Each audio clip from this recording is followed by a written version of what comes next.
सुरक्षित नहीं है देश की 27% बेटियां। पूर्णिया निर्दलीय सांसद पप्पू यादव। देर रात किशनगंज वीर कुंवर बस स्टैंड में पूर्णिया की ओर से बागडोगरा जा रहे निर्दलीय सांसद राजेश रंजन उर्फ पप्पू यादव ने किशनगंज बस स्टैंड में रुककर कुछ पत्रकारों से की बातचीत। जहां बातचीत के दौरान उन्होंने बताया कि देश में 27% बेटियां सुरक्षित नहीं है। कहा, बिहार की 2 बेटियों के साथ बलात्कार का मामला प्रकाश में आया, मगर सत्ता पर बैठे विपक्ष मौन धारण की हुई है। संवाददाता अजय कुमार की रिपोर्ट के साथ JAGM न्यूज़ किशनगंज। बात हो रही है कि मुद्दों से अभी हिडनबर्ग का जो मामला है, जिसको भी प्रेस डाइवर्ट कर रही है। आज जो हमारी देश की इकोनॉमी है, हिडनबर्ग की रिपोर्ट ने बता दिया कि हमारा पूरा सिस्टम, हमारा पूरा नेता पूंजीपतियों की जेब में है। तो हिडनबर्ग की रिपोर्ट को क्यों हम लोग मानने को, और क्यों हमारा जो बड़ा बड़ा बॉम्बे में शेयर बाजार बैठा हुआ है, ये जो अच्छा लगे वो हिडनबर्ग का मामला सही है, जो गलत लगे सही नहीं है। जो आज अडानी पर बात आई, उसकी इंक्वायरी क्यों नहीं होगी और उस पर चर्चा क्यों नहीं होगी। दूसरी तरफ बिहार में 2 बच्ची के साथ जो बलात्कार हो, क्यों सत्ता पक्ष और विपक्ष में, क्यों ये चुप है। और बलात्कार की घटना को जाति धर्म से क्यों जोड़ा जाता है, पार्टी से क्यों जोड़ा जाता है। जिस तरीके से मायावती जी ने, चंद्रशेखर ने, अन्य लोगों ने ट्वीट किया, जो जिम्मेदारी बिहार की थी, हम जानना चाहेंगे बिहार के कैबिनेट मिनिस्टर जो अभी बंगाल में गाली दे रहे थे ममता दीदी कानून को लेकर, क्या बलात्कार की घटना में भी नीतीश कुमार को दोषी बना दिया जाए। कोई मर्डर होगा तब भी जाति का रंग, तो वो गए क्यों नहीं अभी तक। और सत्ता विपक्ष क्यों घर में बैठी हुई है। और बलात्कार की घटना में बिना राजनीति के प्लेटफॉर्म पर हम क्यों नहीं आते। निर्भया के बलात्कार के बाद महानगरों में बलात्कार का केस बढ़ गया 27%। बेटियां सुरक्षित क्यों नहीं है। जो घटना घटी बंगाल में, 15 दिनों के अंदर आप फांसी की सजा दीजिए।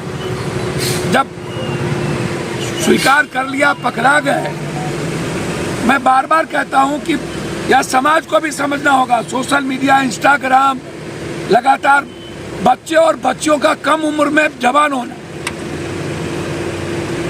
8 साल 9 साल के बच्चियों को जो उनकी उम्र के 12 साल, 16 साल, 18 साल के बाद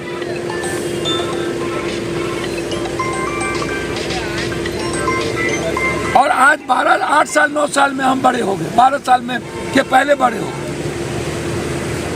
क्यों भाई, इसमें सोशल मीडिया, इंस्टाग्राम का हाथ था कि नहीं।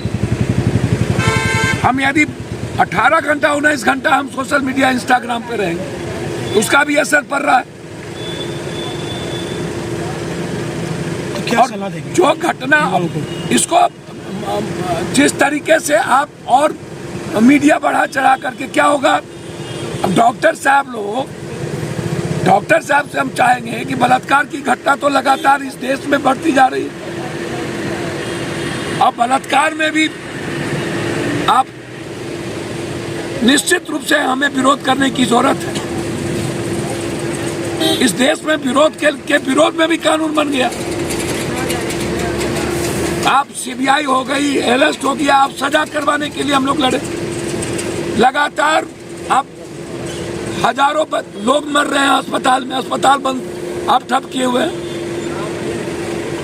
आप एम्स में तोड़फोड़ कर दिए, क्या ये कानून के दायरे में नहीं आएगा। कौन इस कंट्री के लोग बलात्कार को एक्सेप्ट करने को लिए तैयार। लेकिन जिस तरीके से हर चीजों का राजनीतिकरण होता है, बलात्कार में भी आप राजनीति करो, जाति को ढूंढो, धर्म को ढूंढो, मजहब को ढूंढो। बलात्कारी होता है, कोई जात धर्म नहीं हो सकता। और उसके पक्ष में सभी लोग हैं कि 1 महीने से 2 महीने के अंदर फांसी दिया जाए।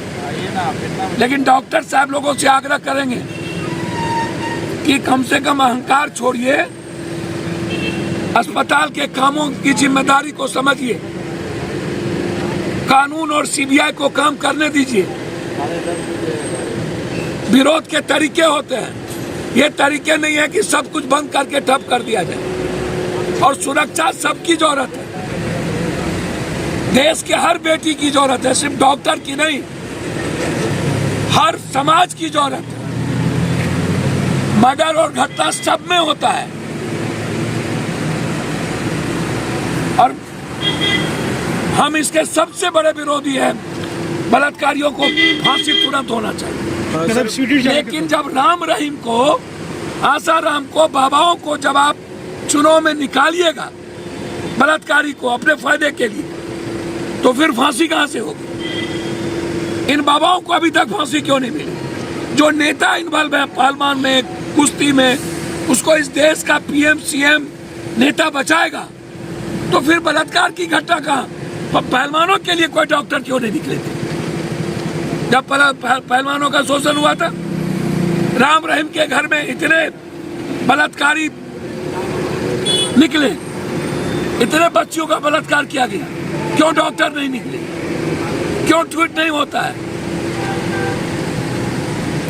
इसीलिए मैं विपक्ष और सत्ता पक्ष को कहना चाहूंगा कि मुजफ्फरपुर और मधुबनी जाइए और 2 महीने के अंदर फांसी दिलवाइए।